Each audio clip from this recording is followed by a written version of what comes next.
Welcome everyone to Stone Soup. It is rainy, dark, and stormy night here. It's here in Boston. It was just raining like buckets, like bullets on my house recently. I guess that's the storm from Ida. Is that the first Ida or the second Ida? I guess there's another storm, and they're also calling it Ida. It's like a sling of girlfriends. They all seem to have the same name, and they're all banging at my house. But anyway, and not in a good way. the But I hope everyone's keeping safe, everyone's keeping cool or warm, depending on where you are. Um, and Please keep yourselves masked, get vaccinated, and keep yourself safe. Law stuff being announced, and I don't know what's going to be happening at my work. And we don't hear news of a shutdown being imminent. We don't hear that things are too out of control in Boston, but anything can happen, and I just want you all to be safe. And any decisions I make for Stone Soup are going to have that in mind. And it's come to my attention there are some people who ask me for if there's any submission opportunities going on aside from Oddball Magazine, which I am such a huckster for. And today is the absolute last day to submit to the Wilderness House Literary Review. That's a journal that some of you have been in, either as poets, fiction authors, or even book reviewers. I'm putting the link down here. Steve Glines is the current editor-in-chief, where I think this is they celebrated its 10th anniversary a while ago. I think we're almost on year 13 or 14 now.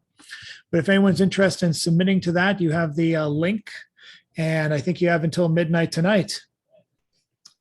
So, and also the Lily Poetry Review its deadline is tonight for regular poetry submissions. And let me see if I'm going to be dropping a guideline for that as well. I'm doing some extra shop talk because tonight is an all open mic. Next week, we get serious again with features. Our first feature for September will be Meg Smith. Meg Smith is a multiple-time feature at Stone Soup, a Lowell-based poet, has a new book collection coming out.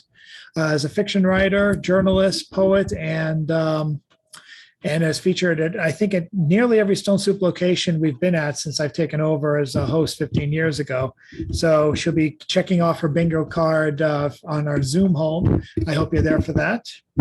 And on the 15th, we have Sam Chaw, who is great to do a feature. And given the outbursts of violence in early April, and let's be frank, they're not the only bursts of violence, but they were the most pronounced ones I found in a while. And I asked Sam Chaw to write something in reaction to that, especially the anti-Asian violence and sentiment. And you don't have the current weeks, do you? Oh, the current. Oh, sorry, Janet's asking. But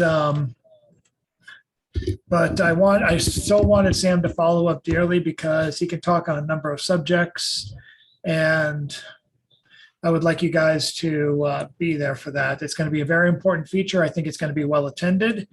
You've probably caught glimpses of Sam if you're in the local scene at all. He was featuring for the Cambridge Poetry Matchup hosted by Tony B. He was part, I believe, of the Boston Poetry Marathon, which took place in early August. And I believe he also featured for Neil Sivalet's Voices of Poetry series as well. So he's been getting around. He's the author of a book, The Big Yellow Book, which I recommend you getting. I'll be posting links to that later on this week. But enough for previews. Let's go to the open mic, and I have randomly mixed up people. They are not in the order in which they came, but I have them here, and we have some people who need to leave. So I'm going to bring up first. Let's bring up the man who was kind enough to remind us that Nix's Mate Review is also accepting submissions. Let's welcome up Mr. David Miller, who also has a new book coming out from Nix's Mate Press, I believe. No, thank you. It is out, and it's from actually the Lily Poetry Press. Lily Poetry Press. Right, thank you. Right. Yeah, thank you. I had a book the end of 2019 from Nix's Mate, so there's that. But I have okay, that thanks. One. Well, I'm going to start with kind of imagining of after our year and a half of experience, finding ourselves in a physical room. So this is titled Live Poetry. Half of the audience sits motionless, draped in black. Most have names lettered in white where their faces likely are. A lot of us enjoy the cats who walk across the cafe tables, tails sinuous before our faces. We hold up silent signs like, "Aw, kitty." Several black draped listeners have images of themselves and or their dogs where others have names. There are separate doors for in and out. The entrance is locked. Doorkeepers admit one person at a time. Some walk in dropping F-bombs or kvetching toward their phones. After a minute or so, they realize that they're embarrassed. Some unshrouded listeners sit so they're visible from the nose up. Sometimes while reading, a poet seizes up like an overheated engine, stock still at the podium, not breathing. We wait.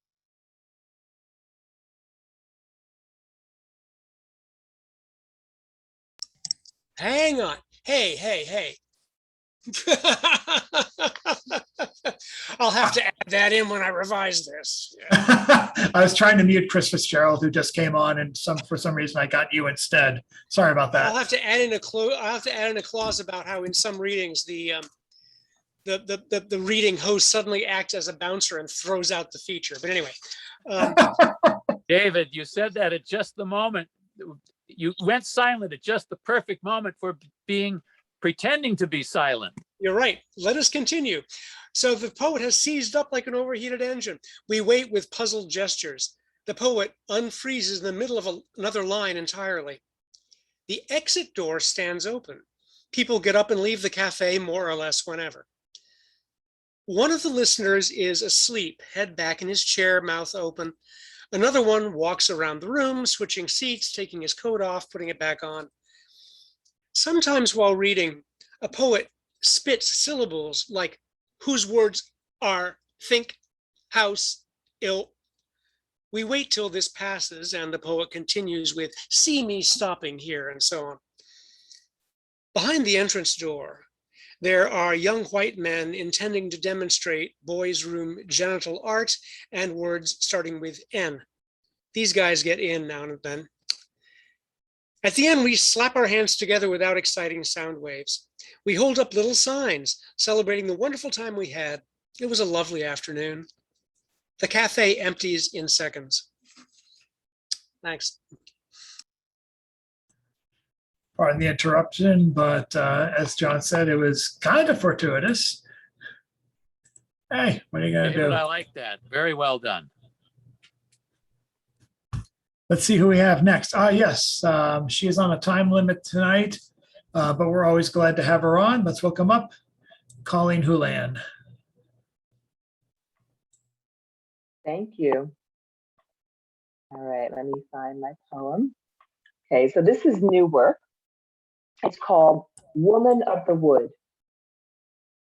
In the twisting New England bramble, pine thick arbor, where fox, squirrel, and occasional bear clump, your wild New Hampshirean beauty, full-backed and broad, when you move the branches snapped, your feet eating and eaten by the spongy black ground. Of equal shadows, deer musk and sap, sweet as your smile that was often mind of a chessboard queen. How you love to connive, imagined wrongs or real gripe, mafia swift. I shook my head in amusement to tales of drums and mirrors walk around, and my sprung into my own heart. Who broke in and bathed, your own plumbing, sinking down, and the crumbling house that after your mother's death would be rest.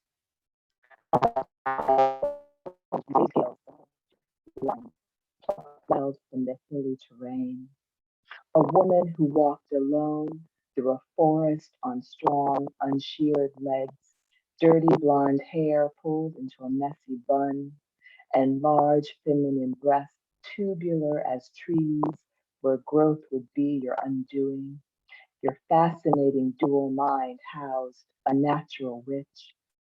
We announced ourselves at your door, or else the lock never clicked, undetectable shift of blinds, and the erotic cock of your gun. There was one lover, never more, because few had the beauty of Johnny Depp. Like a snail, you lugged your tagged items once a week to the bazaar, but few sold, so you lugged them back. Had you been wealthy, it would not have been for long. Boxes of unopened ceramic mugs lined the pink room. Daily trips to eateries and apathy annihilated the rest. When so many tried to join hands, your fierce shunning of the world was noteworthy. Wonderful and terrible, your English rose devoured. Dead, you are not dead, only altered. You haunt the copse of trees, run breath through the fur of beasts, deliciousness tempting as the devil, and I look forward to death. Thank you.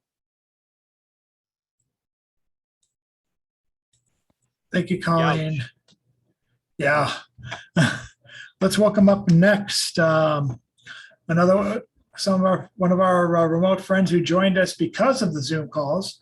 I'm always grateful for his contributions. He's got to be an oddball very soon. Let's welcome up Mr. John Wesick. Thank you, Chad.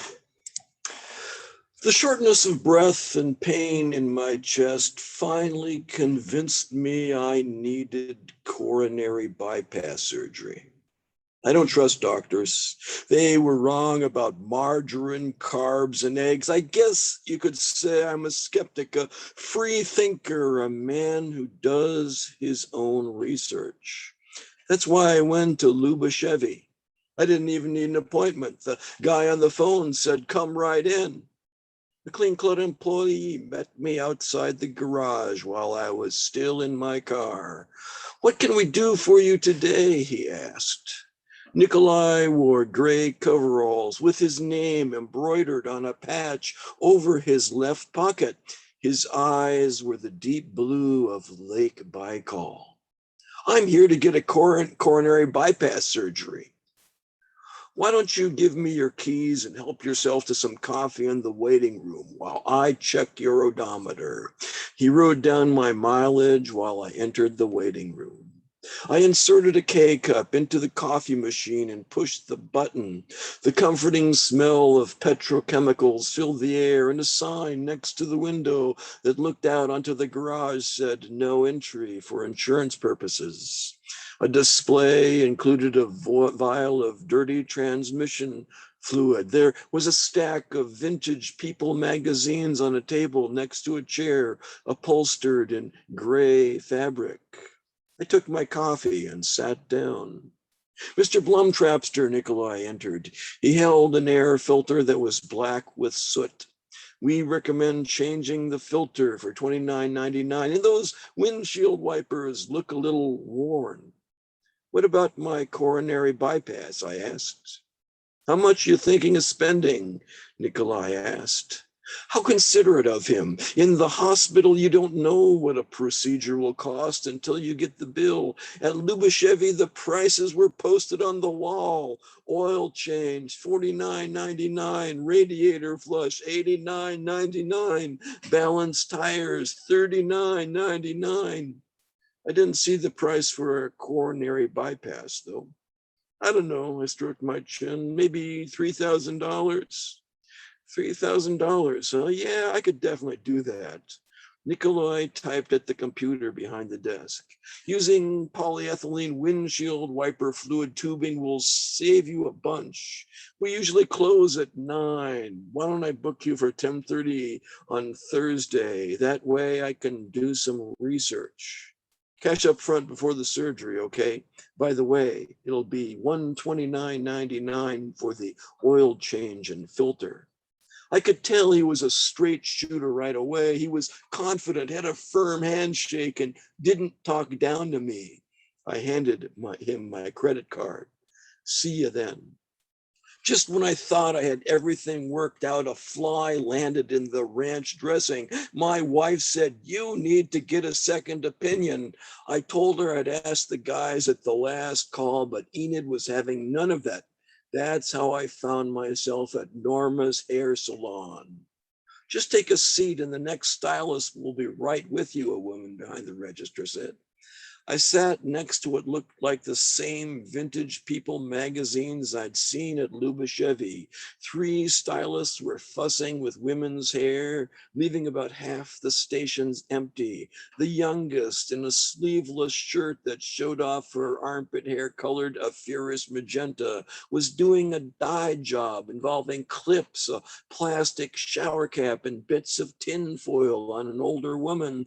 The air smelled of chemicals more noxious than anything you'd find at a plutonium recycling plant. I picked up a magazine and flipped to an article about Princess Di. "Hi, I'm Darla," the punk stylist interrupted my 1980s nostalgia. "You want to trim, or are we thinking of something more daring?" "I need an expert opinion on coronary bypass surgery and couldn't come up with a better place to ask than here." Actually, I could think of a better place, the last call, but saying so would have hurt Darla's feelings. "Got it covered," Darla said. "Come on back and take a seat." "What about her?" I pointed to the woman in the plastic shower cap who'd passed out from the fumes after I sat at Darla's station. "The dye needs another 20 minutes to set." Darla spread a barber's cape over my shoulders. "She'll be fine." Darla sprayed my hair with water. I was beginning to have second thoughts. I liked the 3x5 photo of Ultraman Darla had taped to her mirror, but with all the loose hair on the linoleum floor, Norma's salon looked less clean than the garage at Lubashevy. Nevertheless, I continued. "I don't trust the medical establishment, so I arranged for a mechanic to do my coronary bypass." "Well, not a mechanic, actually. He's a technician at an oil change shop." "I know what you mean." Darla measured a lock of my hair, held it between her fingers and snipped. "Big Pharma's the worst. First there was Vioxx and then the opioids. You know, my roommate's sister-in-law had good luck with ephedra, malaria tablets, and horse pills. Have you tried them?" The pain was back. It felt like the Loch Ness monster was standing on my chest. "Too late for that," I said. "I need the surgery." "My boyfriend knows a lot about cars." Darla's gaze was upward like that of a saint from a medieval painting. "He doesn't work out of a garage or anything, but I bet he could do your surgery in the parking lot behind the dollar store." I turned her down. Darla's boyfriend couldn't match Lubashevy's 12-point inspection and free oil top-offs. I mean, I'm not an idiot, you know.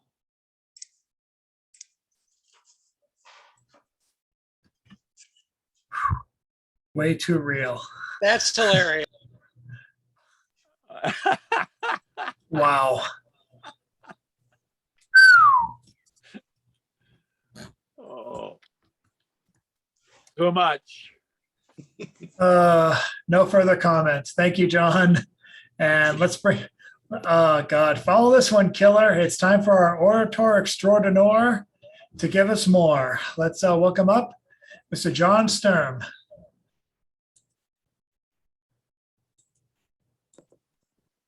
There, are we unmuted? You are. Okay. From Billie Holiday, some lyrics. "My heart is sad and lonely. For you I cry, for you, dear, only. Why haven't you seen it? I'm all for you, body and soul. I spend my days in longing. I'm wondering why it's me you're wronging. Oh, I tell you I mean it. I'm all for you, body and soul. I can't believe it. It's hard to conceive it, that you'd throw away romance. Are you pretending? It looks like the ending, unless I can have one more chance to prove, dear. My life a wreck you're making. You know I'm yours for just the taking. I'd gladly surrender myself to you, body and soul. What lies before me? A future that's stormy, a winter that's gray and cold. Unless there's some magic, the end will be tragic and echo a tale that's been told. So often my life revolves about you. What earthly good am I without you? I tell you, I mean it. I'm all for you, body and soul. Screamin' Jay Hawkins lyric. I put a spell on you because you are mine. You better stop the things you do. I'm not lying. No, I'm not lying. You know I can't stand it. You're running around. You know better, Daddy. I can't stand it because you put me down. So I put a spell on you because you are mine. I love you. I love you. I love you. I love you anyhow, and I don't care if you don't want me. I'm yours right now. You hear me? I put a spell on you because you are mine.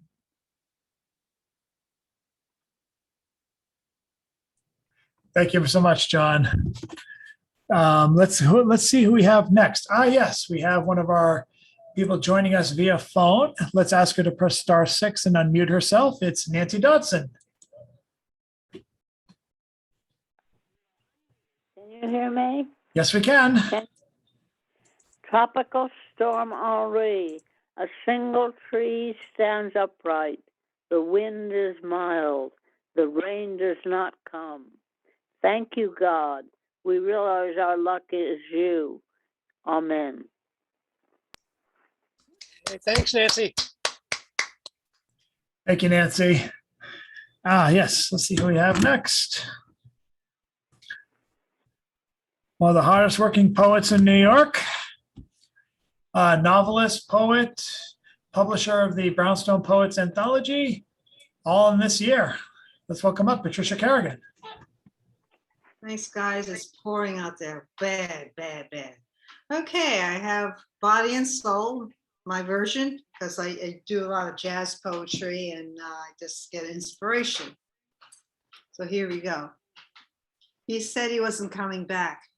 Took the wind that painted auras and acrylic joy, lifted the essence of body and soul left on filthy sheets. The gaslight lamp used to stay on, blinded her 24/7. A torch song played on a broken record, grew tired, lost its fire, yet couldn't forget. This lady, now free, sang the blues on clean sheets, although not her fault, wore the shame of Lilith and Eve.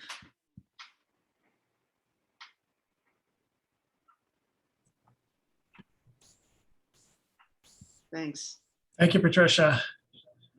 And who do we have next? Yes, our other person joining us by phone. And I'm going to need to help unmute her in this instance. And now she is up. Been with us since the beginning. A lot hopefully happening this next few months with her poetry and hopefully a publication coming up. Let's welcome up Carol Weston. So I'm going to read what the poet expects of himself, an essay written to Tambi Mutu, editor of Poetry London, New York.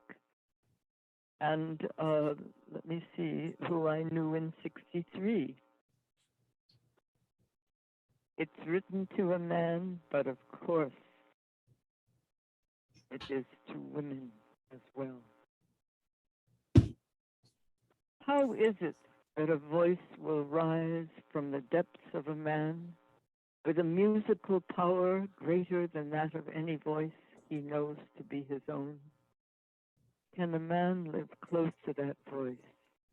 Can he equip himself to live close to that voice and still maintain his sense of balance, his sense of direction, his maximum consciousness, his ability to function if only on a minimal level, and his certainty to some extent of his survival? How can he, while maintaining proximity to that voice, maintain also the strength to see with utmost directness, objects and events in his own immediate experience? How can he also maintain the strength to envision with utmost immediacy events and persons beyond his immediate experience? How can he maintain as well constant communication with the voices of the past and objectivity toward the voices of his contemporaries and a sense of responsibility for the future? There are many fallen poets. There are many men who have exacted from themselves more than they have been able to give. They are bent low with the burden of an almost impossible concept of perfection that follows them, however they may attempt to confront or evade it. The magic of the voice within them has been felt, and they are committed, but despite their conscious effort to live close to it, they find themselves slipping away on a sort of self-destructive, self-protective conveyor belt. On this, they are conveyed to a land where events of the immediate present are overshadowed by the haunting beauty and clarity of the past. A land where action seems no longer meaningful, and where love is like the chloroforming of a butterfly. These men bent low with the burden of once having known beauty, examine with aching half-consciousness the paralysis of their hands, now alienated from their control. Ostensibly ineffective and morally helpless, they endure the bruised but enormous expectation they had of themselves. It is their nobility, and they never forgive themselves the lack of strength to fulfill it. Burdened with expectation of himself, no one knows if he has the strength to fulfill it. It is not for anyone to prejudge the extent of his strength, while a million factors within himself and without may determine how far he gets. The possible poet must walk in his own direction. He must accept the burden of the gift when he receives it. Even the brilliance of his perception will never guarantee its endurance. The poet must not allow what he expects of himself to paralyze his powers. The possible poet walking in his own direction may be at first like an almost blind mole digging in the darkness. He may be criticized for his inapt action or for no action at all. He may be condemned as a failure by society long before the moment of his birth. Myopic and with a sense of wonder, he descends into the darkness. His vision is only as long as the channel he digs. His myopia in the darkness will teach him by touch the universal laws of existence. On reaching water, if he reaches it, he will, as it were, break through to the source of communal perception, and light will stream into the dark channel of his personal discovery. This is the moment of the voice. This is the beginning of what the poet expects of himself. Thank you. Wow, thank you, Nancy. Wow. Carol, thank you, Carol. Carol, it's Like- Thank you so much, Sounds like- Carol. Fabulous, Sounds like- Carol. A long history of poetry distilled into that. That was powerful. Thanks again, Carol. Let's move on to Miss Jen Rowe. Jen, are you there? You have to unmute yourself. There you go. Should be fine now. Okay, this is from the writing group, Black Seed Writers, Tuesday, 9:30 to 10:45 at Cathedral St. Paul basement. James Parker from the Atlantic has coordinated this. This is just a very rough draft from the weekly because the main thing I was doing that day was trying to help find these lawyers that's trying to control a hedge fund is against my domestic abuse survivor fund.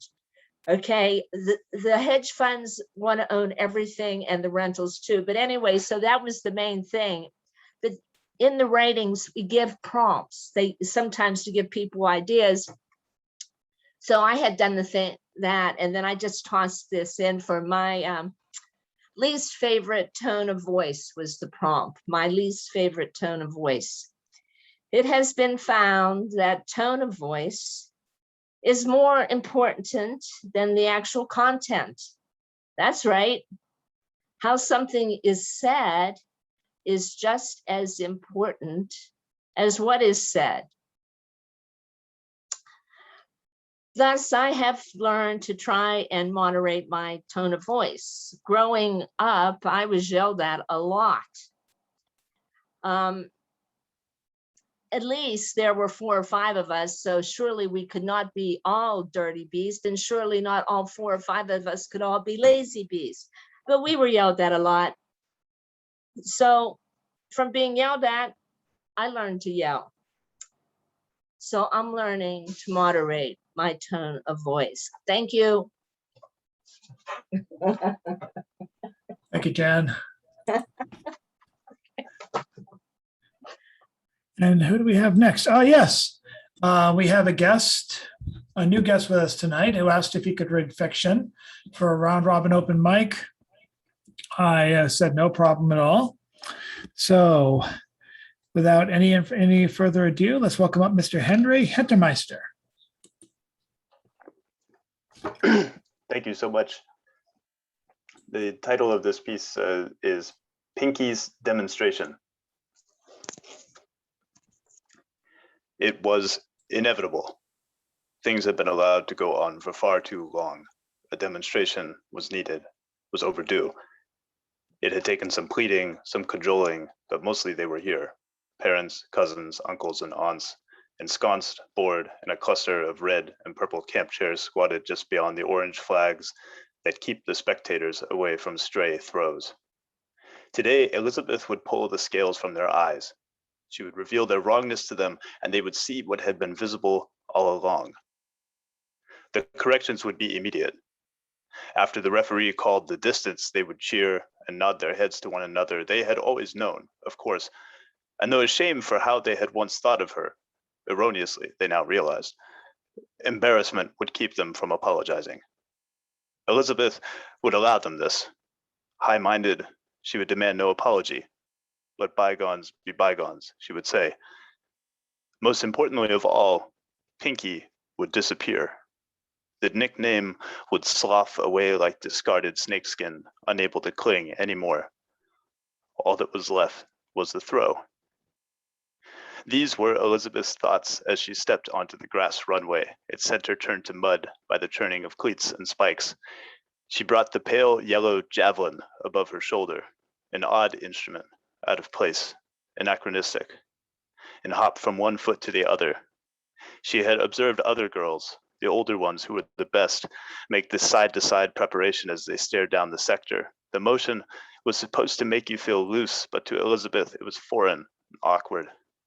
She caught from the corner of her eye a girl from a visiting team, pretending to be shaken by an earthquake. Elizabeth reddened and planted her feet back on the ground.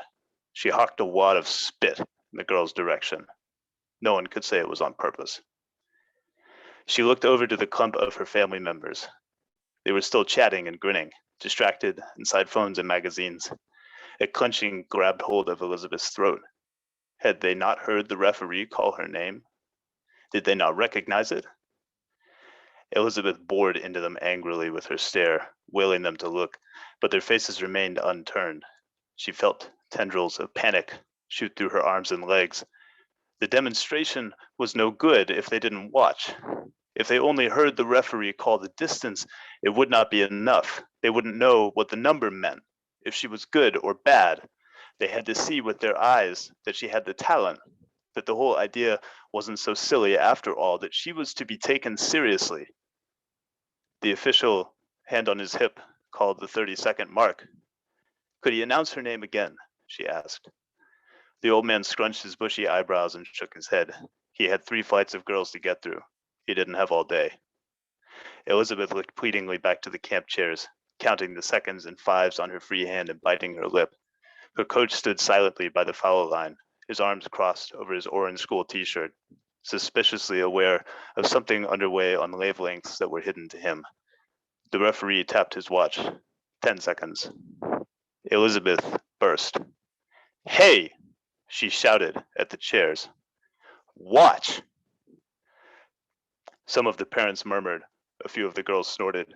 One by one, surprised relatives raised their heads and cheered, stumblingly, conscious of the eyes on them. Quickly, Elizabeth picked out her point, the top of a pine that stuck out in the ring circling the athletic fields. She bounded, perhaps too quickly, down the runway, eyes tethered to the crown of the tree. She started her crossovers, one leg behind the other, building up speed. On the second, her mother's bellowing cry came across the grass. "Go, Pinky!" The name tore through Elizabeth like broken glass through a plastic shopping bag. Pinky, the name of the fat pet store rabbit which now clung to her. The first offending aunt truly believed the rodent in the glass case was cute. Her cousin was sharper. "That's what you look like, Lizzie. Special diet needed." His mother had yanked his ear and told him to cut the crap, but the name had stuck, its origins forgotten. How many times had she told them to drop it? How many times had she made a deal with herself to stop answering to it? How many times had she given up under the avalanche of its ubiquity? The name was endearing for them. It comforted and reassured them. Pinky was a tether, a mark of ownership. Elizabeth existed for them in a way that would never be possible for anybody else. She was trapped in time, stuck on the day before her 11th birthday, before her hair had darkened, before she screamed and swore and stomped around the house. Pinky was an embarrassment at during Christmas and Thanksgiving, and now her mother had shouted it in front of everybody. Elizabeth felt her heel slide out from beneath her in the ragged ground. She felt the earth pull her shoulders down in a free fall. She let the javelin leave her hand in desperation before tumbling over the foul line. She watched from the mud as the implement sailed vertically through the air, its nose to the sky before sticking in the grass, tail first, quivering. Foul. Elizabeth's eyes stung as the hoots of their laughter crashed around her ears. She wasn't going to cry, not out here. "I don't think that's how it's supposed to look," called an uncle. They had to laugh. That was their Pinky, slapstick, in over her head. What was the metal stick even called again? Elizabeth rose, glared. She glared with so much menace that the laughter turned into an embarrassed silence. Then came the sorries, and "you'll get them next times." She wanted to scream, to call them every bad name in the book for what they'd done. She would do it. She would curse them out now, and then she would run away. She opened her mouth, but all that came to her lips was the croaking utterance of her own name, Elizabeth. Too soft for anyone except the old official to hear. "It's Elizabeth." The old man cleared his throat. "That's a tough girl," he said. He shook his head, and he called the next name.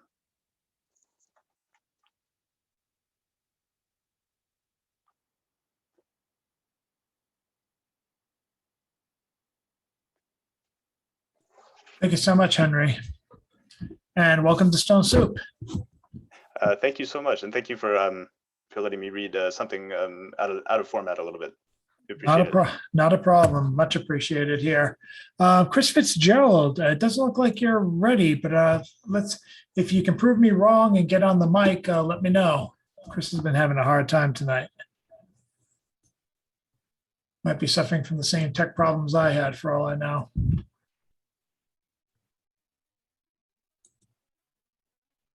Well, failing that, let's bring it on to our closer for the first round. Let's bring it up to James Van Looy and check out his oddball column. It's all one thing every Thursday morning at 11 o'clock without fail at oddballmagazine.com. And here you go, James. Oops, have to unmute again.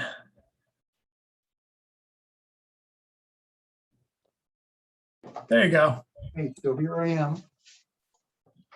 I have a piece here called Pandemic Labyrinth. I'm just standing there with a sign that says, "No war on Yemen" in large letters. Listening to one of my rad brothers say this thing I've been working on for weeks of looking in books I hadn't opened in this combo before. It's like their violence is special, different than the enemy's violence, which instead of killing, redeems. About the drone strikes and bombings of the terrorists in Afghanistan. Just play it out again, as it has all over rural Afghanistan for 2 decades. When in response to ISISK attack, they killed 13 Marines and over 100 Afghans. Biden ordered retaliatory strikes that blew up a car and family, 3 adults and 7 little kids, boom, gone. I am at once repulsed and shocked. It's the cult of redemptive violence, Marduk and Kambek of war of the gods, intergenerational matricide of Tiamat, whose body he designs up to create the cosmos in the midst of chaos. The imperial order forever threat over there, over here, so human, dysfunctional daddy O's, patriarchal authority figures. They know it is all, we know nothing. They do whatever we can't do a thing about any of it, perpetually caught between slavery and company store, the mailed fist with whip lashing us into corporate global personhood that leaves just us where we always are. All too human, all too much aware, consciousness, miraculous, our body, cosmic vastness of all this space. And I've got a song here for you. They're coming around the mountain when they come.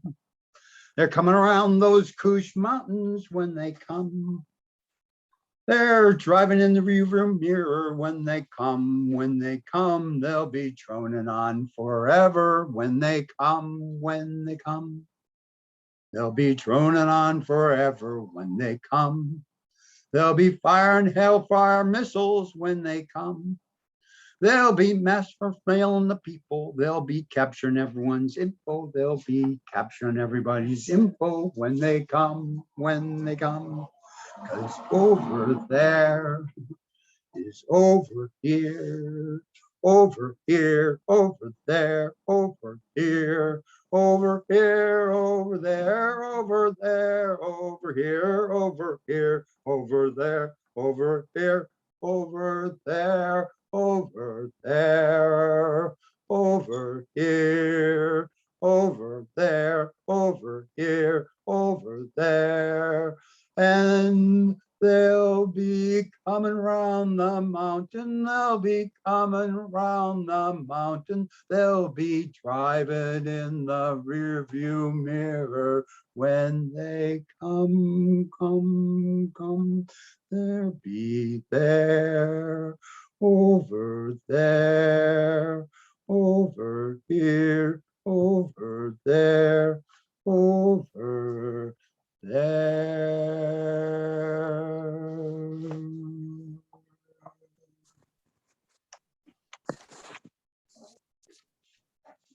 Quite an inventive rewrite, James. Well done. Thank you. Mr. James Van Looy, thank you as always. Chris Fitzgerald, it looks like you actually have a mic up. Would you be willing to go on now? Chris? Looks like you unmuted yourself. Now you unmuted yourself. Yes, now I can hear you.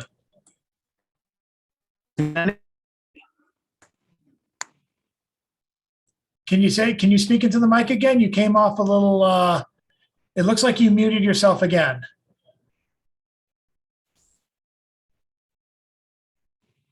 There you go. Can you hear? You can hear me. Yes. Don't mess with anything else.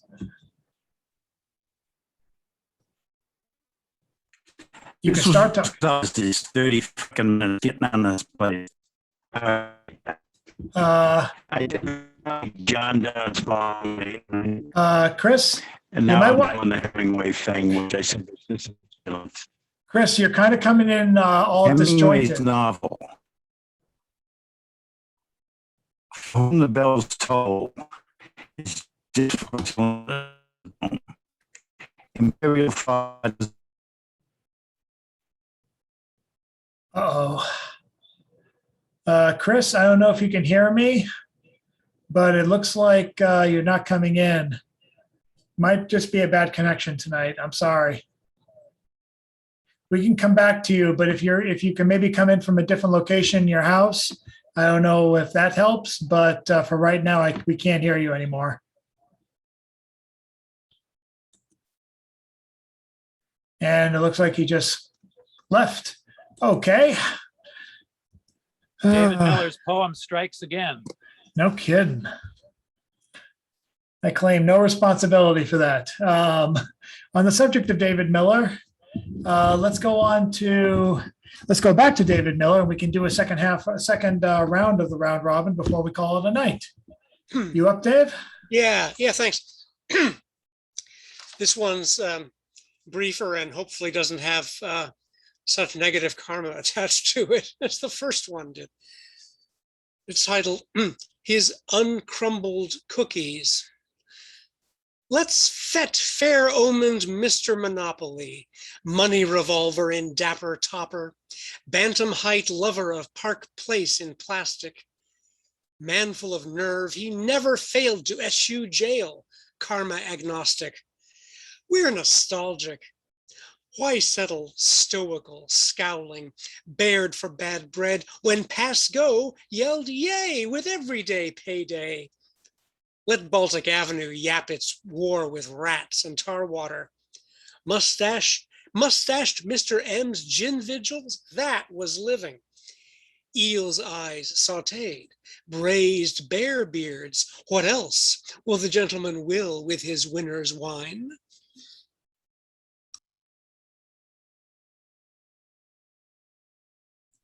Thank you so Enjoyed much. that. Fun, great fun. Had to take a second to see if that pause was natural. Okay. Yeah, I just didn't say thank you. Thank you. No worries. Let's Colleen Holand, it looks like you're available still if you want to read again. Okay, all right. I wasn't quite ready, but yeah, I'll find something quickly if you don't mind. Thank you.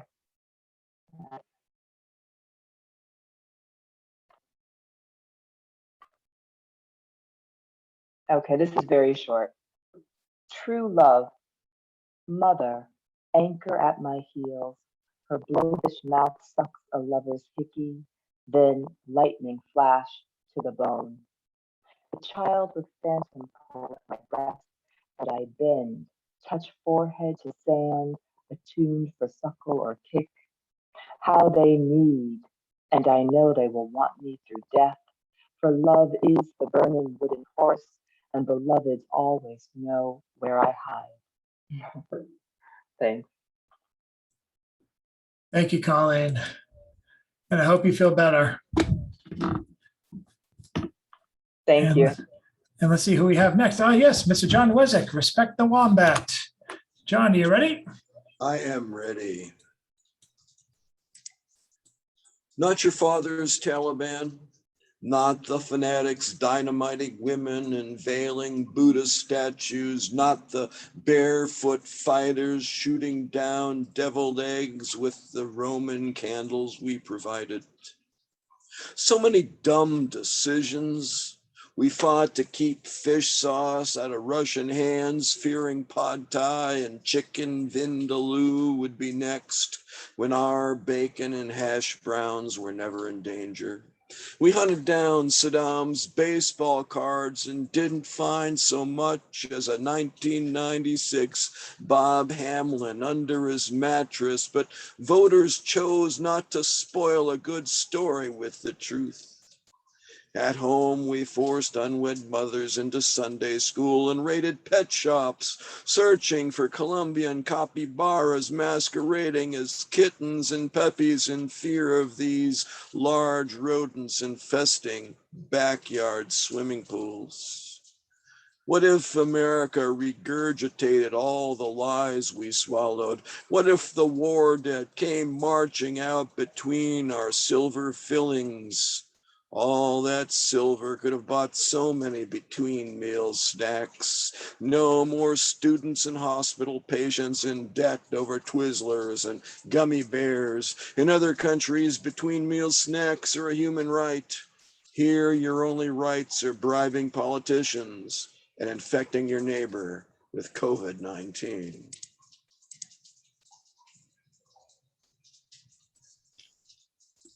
Thank you, John. What do we have next? We're going back to the orator extraordinaire. John, take it away, sir. By John, I mean John as opposed to Jon.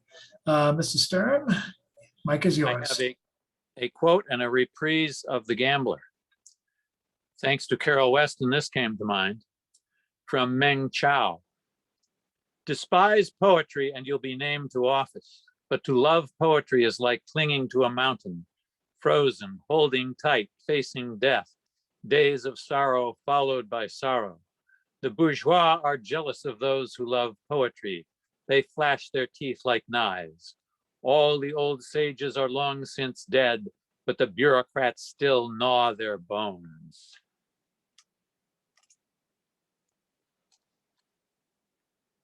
And then The Gambler, slightly altered version. On a warm summer's evening on a train bound for nowhere, I met up with the gambler. We were both too tired to sleep. So we sat there a-staring out the window at the darkness till boredom overtook us and he began to speak. He said, "Son, I've made a life out of reading people's faces and knowing what their cards were by the way they held their eyes.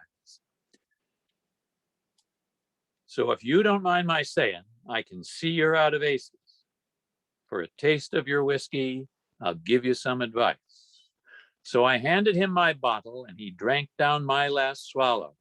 Then he bummed a cigarette and asked me for a light. And the night got deathly quiet. And his face lost all expression. He said, "Son, if you're gonna play the game, you gotta learn to play it right. You got to know when to hold them, know when to fold them, know when to walk away, and know when to stay. You always count your money when you're sitting at the table, so you'll know what you can gamble when the stakes are getting high. Now, every gambler knows that the secret to surviving is knowing what to throw away and knowing what to keep, because every hand's a winner and every hand's a loser, and the best that you can hope for is to die in your sleep." So when he finished speaking, he turned back towards the window, crushed out his cigarette, and faded off to sleep. And somewhere in the darkness, the gambler, he broke even. But in his final words, I found an ace that I could keep. You got to know when to hold him, know when to fold him, know when to walk away, and know when to stay. You always count your money when you're sitting at the table, so you'll know what you can gamble when the stakes are getting high. Now, every gambler knows that the secret to surviving is knowing what to throw away and knowing what to keep, because every hand's a winner and every hand's a loser. The best that you can hope for is to die in your sleep. Till then, you'll make a life out of reading people's faces and knowing what their cards are by the way they hold their eyes. Though it's a hard way of living when you run out of money, you can learn to win by bluffing. It's the gambler's best advice.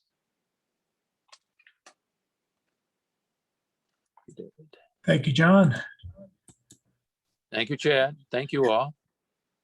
And let's see if oh, yes, she is. I'm going to ask her to unmute herself. Let's bring up Miss Nancy Dotson. All you got to do is press *6 and you're ready to go, Nancy.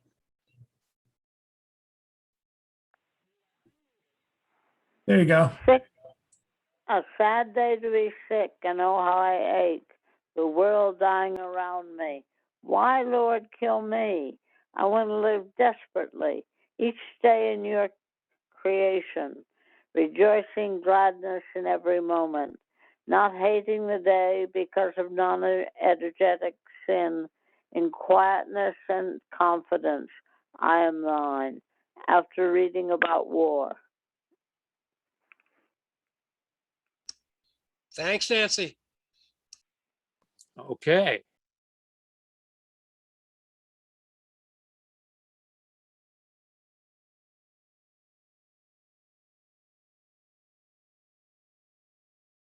Chad, you're inaudible. Crap. Thank you, Nancy. And let's welcome up the Queen of Poetry in New York, Miss Patricia Kerrigan. Oops, I just muted you by accident. Tornado watch here coming up. Yeah, got the message. Ugh. Avalon. I'm going to read something from 2016. Avalon. Summertime Samba, Astoria, 2016. Amid gentrification, trees twice their size shade my former block. A few two-family homes still guarded by roses and basil. Fragrance from homemade tomato sauce sends me back in time. From an open window, a Brian Ferry song plays. The samba takes one out of nowhere, but my party's long over. He never came. I will never know why. Over the years, my samba went solo. 8 heartbeats per step. 1, 2, 3, 4, 5, 6, 7, 8. It's getting late. The Brooklyn-bound N arrives on time. Phantom thoughts walk to the exit. Life's picture in constant change. But 8 heartbeats per step can't convince me that I still have what guys want. Thank you.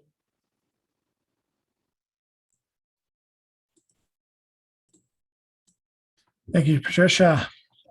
Gonna go to our last of our phone people for tonight. Gonna unmute her again. Carol Weston, I don't know if you have an encore, but if you do, let's hear it. Hi. So this is called The Place of Fire. It is to George Barker, the British poet, and his wife Elspeth, the writer. He lived next to the truth. His pile of sins in the fireplace lay, and they burned, and they burned.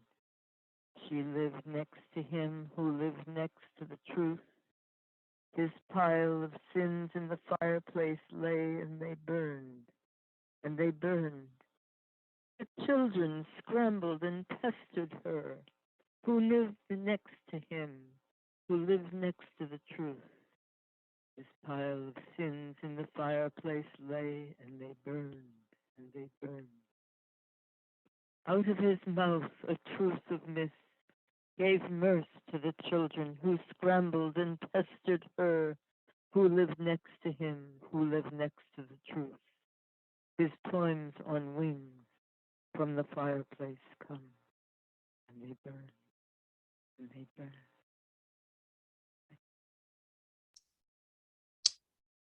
Wow. Carol, thanks. Looks like we're going to be joined by somebody in a few moments. Yay, Carol. Thank you very much, Carol. And CC Ashargo will be joining us in a moment. And now let us go to Miss Jan Rowe. You just have to unmute yourself, Jan. Okay, I'm unmuted. You just have to unmute yourself, Jan. Oh, I thought I did. Oh, I think there's an echo. You just have to unmute yourself, Jan.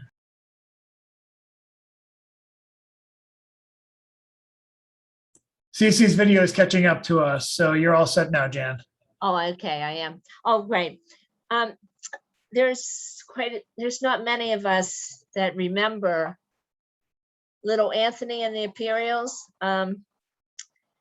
I don't know the name of the song, but I know some of the words like shimmy, shimmy, cocoa pop, shimmy, shimmy. You know that song, Little Anthony and the Imperials. Oh, somehow. This is from the weekly at the Black Seed Writers. Say it ain't so. What is Vice President Kamala Harris's involvement with Nestles? The Nestle Corporation, you know, the ones that encouraged mothers to use their formula in dirty water. The Nestles Corporation that wouldn't help Flint, that won a lawsuit they won for enslaving children to pick cocoa pods. Best pick was small hands. Maybe they make those jokes about Trump. This reminds, why didn't Harris's office go after former Secretary of the Treasury, Steve Mnuchin, when he was foreclosure king? 3,600 foreclosures come to mind, including an elder foreclosed on over pennies. He doesn't like to be called the foreclosure king. He flaunted and taunted former President Jimmy Carter's Community Reinvestment Act. Mnuchin also got money from the government to fix up or maintain minimally those houses, because you can't eat into profit, maintain minimally. Some paid rent on what they used to pay mortgages on. That's just something in the works. I'm always adding on to these weeklies. Thank you, that's it. I'm an expository writer. I'm not a There you poet. go. Okay. And let's ask our newcomer, Henry, if he's interested. Do you have anything else you'd want to read tonight, or are you passing? Yes, I have a few paragraphs. It won't take long. Thank you. Okay, sounds good. That night, William slipped a tape into the VCR and returned to the sofa, resting the two pans in his lap. The stripes of color blinked away, and there was Jim, August, sincere, smiling, his hands resting on the edges of a perfect stainless steel toaster oven. The bread was pre-sliced, the marmalade and butter placed just so. Jim spoke, it seemed, directly to William. What I'm about to show you is the picture of ease. No crumbs, no pan to wash. A young man could make a young woman very happy if he brought this home to her. And you won't find any better because you can't find better. And that's a promise. William sank into the cushions. The knots in his chest unwound and fell into the pit of his stomach.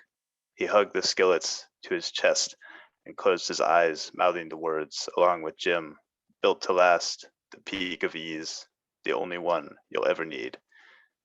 William hoped for Jim, believed in what he said, but somehow he could no longer bring himself to say the words aloud. On Saturday morning, William's father returned to clear out the rest of his things.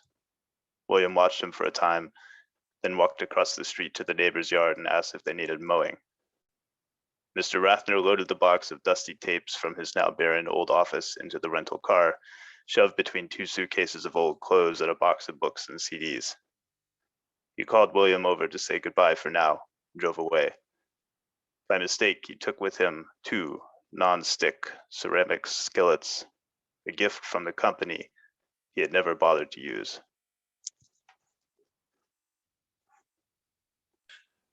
That's a riot. That's funny. Thank you, Henry.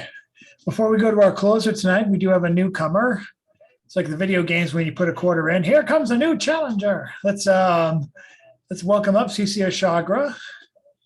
Hi, Cece. Hi, how are you, everyone? I'm glad I just snuck in there at the closing bell. Thank you very much. There's no feature tonight? Not tonight. There will be next week with Meg Smith and then Sam Cha on the Meg on the Smith. 15th. Lawrence Carandini used to be my roommate and dear friend. I miss him. Nobody and nothing is a friend of mine. Nobody is a friend of mine.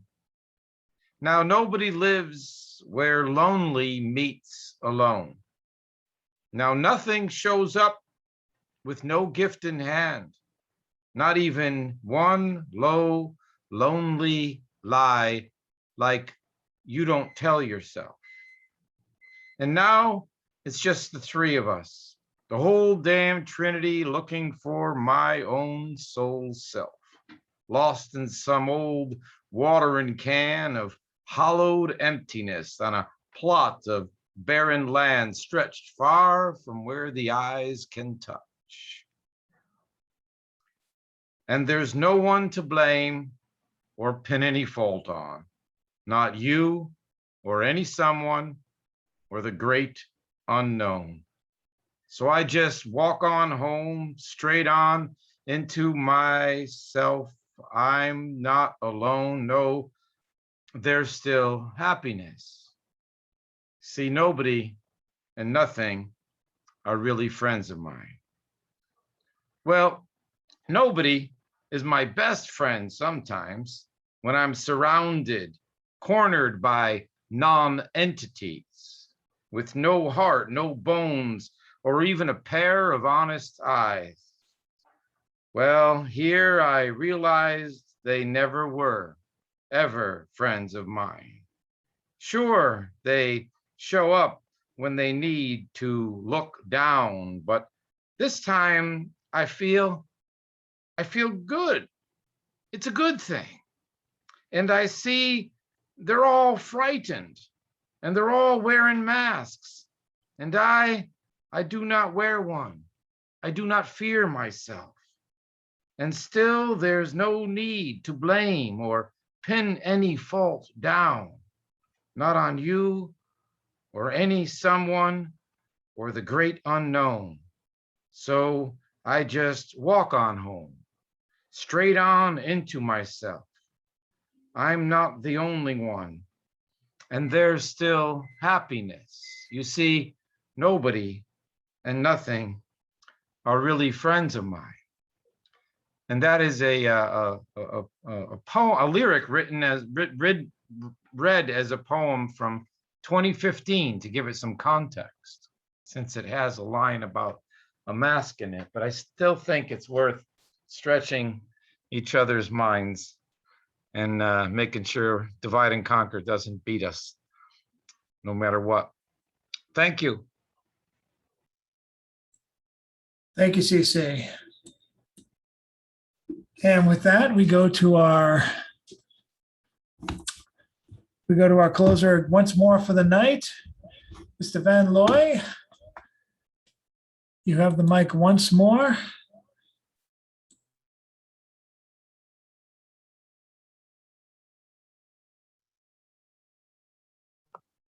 Got it. Okay.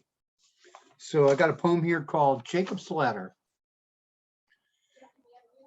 What can you do except whistle? We are climbing Jacob's ladder. As you are born automatically up from the urine and feces smell alcove of the Park Street subway station, the long clanky tub of steel and tile, part of the innards of the Boston labyrinth, being borne up, carried up into the fierce wind, being sucked down to the urbane earth's intestines, but still rising, still borne up to the tiny patch of crystal blue sky too far above and yet so near that nothing more could exist. And there, yes, there it is, the electric smooth flow, the concentrated energy, directed power, focused attention, the shamanic trance journey within that lets it all hang out, rustling with angels going up and down the rounds of the sky later, straight up to heaven. From the underground below, every round goes higher, higher. Every round goes higher now. Smile, though your heart is aching. Smile, even though it's breaking.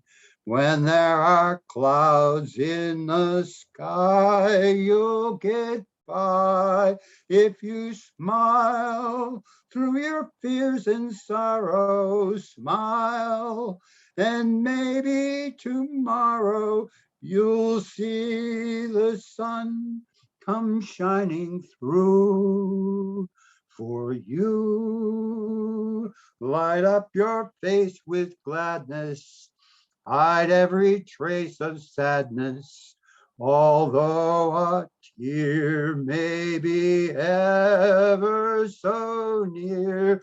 That's the time. You must keep on trying. Smile, what's the use of crying? You'll find that life is still worthwhile if you just smile.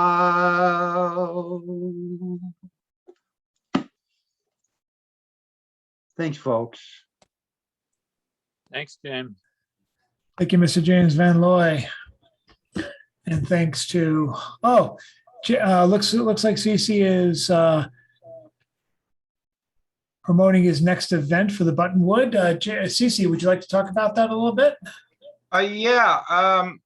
It's going through quite the evolution. And there's a lot going on.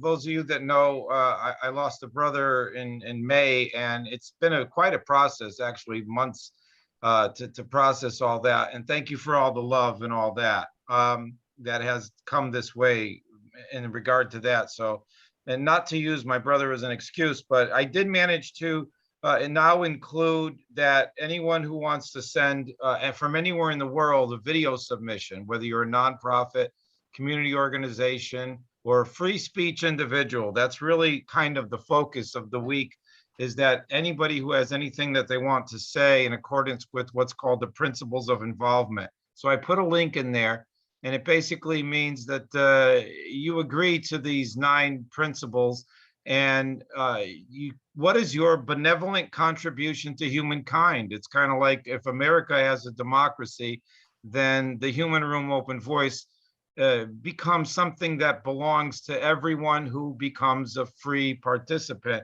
I changed the word member to participant because people were having trouble believing that I'm creating something that I'm going to give away. And if there are 1,000 people in it, then it is theirs, lock, stock, and barrel, when the project is done as art. And it's going to be a equilibrium system that is going to be self-sustaining, and it's going to have an actual system within it where money is actually, poets and artists and individuals are going to be able to, if I could pull it off tech-wise, with a domain and a whole thing and the whole setup, I'm basically making a platform that's art, that's free speech. And everyone includes poets, open mics, nonprofits, community organizations and groups, and free speech individuals, in accordance with what's called the principles of involvement, which are basically you agree to behave on the level of benevolence above the dichotomy of the realities of dichotomy. And it's in the principles of involvement. And there's the link. It's free, and when it's all done, it will belong to as a dream and a work of art, and an actual physical entity, like in virtual space. It'll be like an open mic in space, but it's not an open mic like anyone that exists right now. So I'm a veteran of Stone Soup. For those of you that don't know me, I'm out of the womb of this venue. My life is, and I'm really going to be releasing the Human Room Open Voice anniversary thing. I'm hoping to see Ron Whitehead in a couple of days. He's coming to New Hartford. He's going to be the 2021 and the 2022 Beat Poet Laureate of the United States, and they're giving him that award if anyone can get over to New Hartford, Connecticut on a Saturday afternoon, the 4th. He's going to be there, and I'm also going to say hi to Jack Kerouac's musician. My God, a world famous artist, musician, composer, and his name, I'm blowing it all of a sudden. David Amram's going to be there introducing him. So I hope you all can make that, or at least catch it online if they put it there. Thank you. That's the update. Thank you, Chad, for asking. Not a problem. And the link to the Buttonwood event page is in the chat section. And I also reposted the links to the Wilderness House Literary Review and the Lily Poetry Review. I believe the Wilderness House is still accepting fiction, and the Lily Poetry Review is also accepting work until the end of tonight, probably just around midnight. So if you guys want to submit to that, I highly recommend you do so. Can Chad, can you put them again? Because when you join late, you only get, Oh, I reposted them. I reposted them. You should have them now. I reposted them, so you No, should, so Chad, you were Chad, able it to take a looks look. like you just sent them to me. Oh, hell. Okay, I don't know how the hell that happened, but let me post that again. yeah, and then as soon as you do, I will click the save chat button, so I don't miss it. Sounds good. Huh, weird how that I already happened. copied the link to my bookmark, so as soon as I get off this, I'm gonna be working on it. Hopefully my comment doesn't go out. Oh, let us hope. There, I see it Yeah. now. Okay. Boomers out there. So Lily was posted, and now the wilderness. Yeah, I just copied it and reposted. Yeah, it. John did it. Thanks, John. Yeah, thank you. And be sure to be here next week, next Wednesday, nice and early for Meg Smith's feature. That's going to be next Wednesday on the 8th. She has new work and she can't wait to share it with us. She's been itching for a Stone Soup comeback even before the pandemic started. So this will be a great time to have her again. And don't forget, of course, Sam Cha on the 15th, and hopefully we'll finalize Denise Washington for either the following week or at the end of September. Denise Washington was part of the Mojo anthology years ago, featured once. I know her as a associate and colleague of my girlfriend, who is a school teacher in the Boston system.